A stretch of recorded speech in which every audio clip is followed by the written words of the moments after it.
కాలి కమలమ్మ చేను గట్ల పువ్వమ్మ ఉషికేలోని గౌరమ్మ చేను గట్ల పువ్వమ్మ ఉషికేలోని గౌరమ్మ షిప్పి మరిషిపోకమ్మో తప్పు మంటు కాంతమ్మ షిప్పి మరిషిపోకమ్మో తప్పు మంటు కాంతమ్మ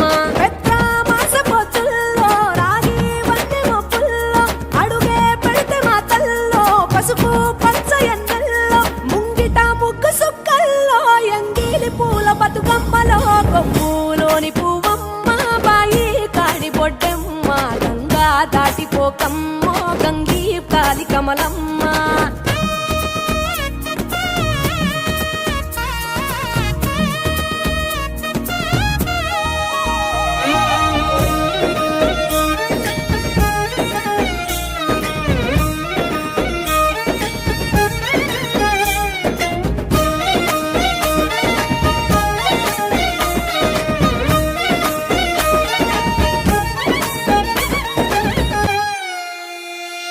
రెండో నాడు రేణమ్మ అటుకూలిస్త లక్ష్మమ్మ రెండో నాడు రేణమ్మ అటుకూలిస్త లక్ష్మమ్మ మూడో నాడు ముత్తెంత ముద్ద పప్పు దేశంత నాలుగొత్తులల్ల సందెల్లో నానేసి బియ్యమియుల్లో నాలుగొత్తులల్ల సందెల్లో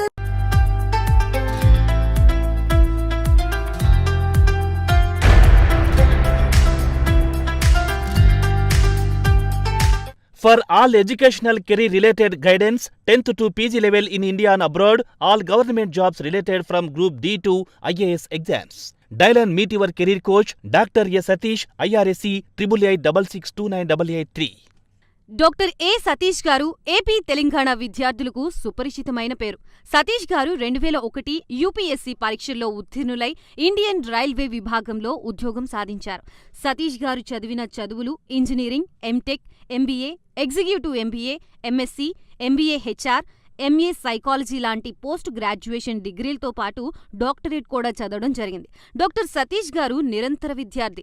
అలాగే సతీష్ గారు పలు ప్రతిష్టాత్మక కాంపిటేటివ్ పరీక్షల్లో యూపీఎస్సీ నిర్వహించే సివిల్ సర్వీసెస్ పరీక్షల్లో 159వ ర్యాంక్, అలాగే ఇంజనీరింగ్ సర్వీస్లో 24వ ర్యాంక్, గేట్ ఎగ్జామ్లో 4వ ర్యాంక్, క్యాట్ ఎగ్జామ్లో 99.8%, జీమాట్ ఎగ్జామ్లో 760 స్కోర్, ఇలా పలు కాంపిటేటివ్ ఎగ్జామ్స్లో మొదటి ప్రయత్నంలోనే ఎన్నో ర్యాంకులు సాధించారు. ఇన్ని క్వాలిఫికేషన్స్, డిఫరెంట్ కాంపిటేటివ్ పరీక్షల్లో ర్యాంకులు సాధించిన వ్యక్తులు మన ఇండియాలో చాలా అరుదని చెప్పాలి. ఇలాంటి అకాడమిక్ల పరంగా, కాంపిటేటివ్ల పరంగా ఇన్ని ర్యాంకులు సాధించడంతో పాటుగా గవర్నమెంట్ ఉద్యోగం చేస్తూ పలు అవార్డులు తీసుకున్నారు. సతీష్ గారికి జనరల్ మేనేజర్ అవార్డు జోనల్ లెవెల్లో, ఆల్ ఇండియా లెవెల్లో నేషనల్ లైఫ్ టైమ్ అచీవ్మెంట్ గుర్తింపులు దక్కాయి. అప్రిసియేషన్ ఆఫ్ ప్రెసిడెంట్ ఇండియా నుంచి గానీ life time Seva Sri award from Andhra Pradesh మంత్రుల నుంచి అందుకున్నారు. వీటితో పాటు పలు రకాల అవార్డులు అందుకున్నారు. ఎన్నో ప్రతిష్టాత్మక ఆర్గనైజర్స్ సంస్థలో పర్మనెంట్ మెంబర్గా ఉన్నారు.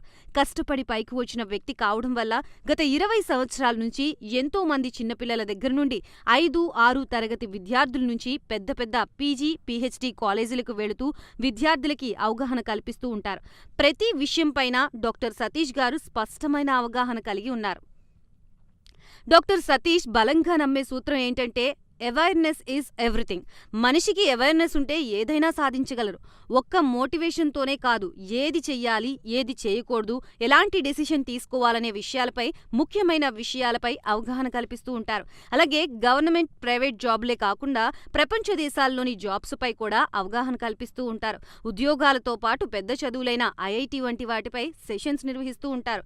ఇప్పటి వరకు 3 లక్షల సెమినార్లు ₹1 తీసుకోకుండా ఉచితంగా నిర్వహించారు. ఇందులో భాగంగా మన ప్రైమ్ 9 ద్వారా విద్యార్థులకి మోటివేషన్ ఇవ్వడానికి మీ ముందుకొస్తున్నారు డాక్టర్ సతీష్ గారు. సతీష్ గారు, ప్రధానంగా ఈ ఫస్ట్ క్లాస్ నుంచి 8th క్లాస్ అనేది ఒక క్రిటికల్ టైం అని చెప్పొచ్చు. స్టూడెంట్స్ అనేవాళ్ళు ఎదగాలన్నా, ఫ్యూచర్లో మంచిగా సెటిల్ అవ్వాలన్నా. సో అటువంటి సిచ్యువేషన్లో స్టూడెంట్స్ ఎలా ప్రిపేర్ అయితే బాగుంటుంది? అదేనండి, యాక్చువల్గా మన ప్రపంచంలో అన్ని దేశాల్లో కల్లా ఇండియన్ పేరెంట్స్ ఎక్కువగా పిల్లల ఎడ్యుకేషన్ మీద ఎక్కువగా టైం, ఎనర్జీ, మనీ. అలా అని కాదు, కొంచెం వాళ్ళు బయట పెరిగి సొసైటీ గురించి కొంచెం అవేర్నెస్ ఉంటుంది, ఎవరిని ఎలా రెస్పెక్ట్ చేయాలి. అది లేదండి, ఇప్పుడు అంతా కమర్షియల్ ఎడ్యుకేషన్ సిస్టమ్ రావడం. వాళ్ళ పేరెంట్స్ అన్పార్లమెంటరీ లాంగ్వేజ్ యూజ్ చేస్తే సేమ్ అది వీళ్ళు రిపీట్ చేయడం, ఇటువంటి పద్ధతులు పేరెంట్స్ అసలు మానుకోవాలి అనేది కరెక్ట్ కదా. వాళ్ళ వల్లనే కొంచెం అంతే కదా, ఇంపాక్ట్ పడుతుంది కదా పిల్లలు. మీరు కానీ వీలున్నంత వరకు పేరెంట్స్ చేయవలసింది ఏంటంటే ఎప్పుడు అంటే పేరెంట్స్ దెబ్బలాడుకోవడం అనే కాన్సెప్ట్ ఏదైతే ఉందో అది పిల్లల ముందు అన్నది కరెక్ట్ కాదు. ప్రైమ్ 9 ఎడ్యుకేషనల్ విద్యా ఉద్యోగ అవకాశాలు కార్యక్రమానికి స్వాగతం. ఈరోజు ఈ కార్యక్రమంలో ఫస్ట్ క్లాస్ నుంచి 8th క్లాస్ వరకు స్టూడెంట్స్ వాళ్ళ చదువుని ఎలా ప్లాన్ చేసుకోవాలి, దానికి సంబంధించి పేరెంట్స్ ఎటువంటి కేర్ తీసుకుంటే బాగుంటుంది అనే దాని గురించి ఈరోజు తెలియజేయడానికి మనతో పాటు స్టూడియోలో ఉన్నారు డాక్టర్ సతీష్ గారు, IRS. సో ఆయన్ని అడిగి మరిన్ని వివరాలు తెలుసుకుందాం. నమస్తే సతీష్ గారు. నమస్తే అండి. సతీష్ గారు, ప్రధానంగా ఈ ఫస్ట్ క్లాస్ నుంచి 8th క్లాస్ అనేది ఒక క్రిటికల్ టైం అనే చెప్పొచ్చు. స్టూడెంట్స్ అనేవాళ్ళు ఎదగాలన్నా ఫ్యూచర్లో మంచిగా సెటిల్ అవ్వాలన్నా, సో అటువంటి సిచ్యువేషన్లో స్టూడెంట్స్ ఎలా ప్రిపేర్ అయితే బాగుంటుంది, దానికి సంబంధించి పేరెంట్స్ ఎటువంటి కేర్ తీసుకుంటే బాగుంటుంది అంటారు? అదేనండి, అంటే యాక్చువల్గా మన